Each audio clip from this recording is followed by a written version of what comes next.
بحیرہ عرب میں بننے والا چوتھا طوفان مہا مزید شدت اختیار کرنے لگا ہے۔ محکمہ موسمیات کے مطابق گزشتہ 12 گھنٹے سے طوفان مہا شمال مغرب کی جانب بڑھ رہا ہے۔ سمندری طوفان کراچی سے 940 کلومیٹر کے فاصلے پر ہے۔ سمندری طوفان مہا سے پاکستان کی ساحلی پٹی کو کوئی خطرہ نہیں ہے۔ اسی حوالے سے مزید بات کریں گے ہماری نمائندہ صبا نور سے۔ صبا نور، بتائیے گا آپ کے پاس اس حوالے سے کیا تفصیلات ہیں؟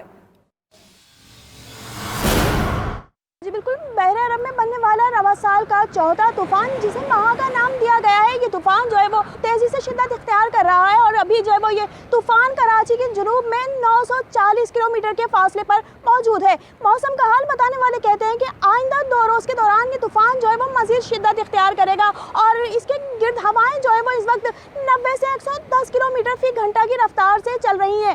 موسم کا حال بتانے والے کہتے ہیں کہ 2 روز کے دوران یہ طوفان جو ہے وہ اپنا ٹریک چینج کرے گا اور اس کا رخ جو ہے وہ انڈین گجرات کی جانب ہوگا، جس کے سبب جو ہے وہ کراچی اور پاکستان کی ساحلی پٹی پر کچھ اثرات جو ہے وہ نمایاں ہوں گے، لیکن کراچی کو براہ راست یہ طوفان جو ہے وہ ہٹ نہیں کرے گا، اثر انداز نہیں ہوگا، لیکن ممکنہ طور پر جو ہے وہ محکمہ موسمیات نے تمام متعلقہ اداروں کو جو ہے وہ الرٹ جاری کیا ہے کہ تمام ادارے جو ہے وہ الرٹ رہیں کسی بھی طرح کی صورتحال سے نمٹنے کے لیے۔ جی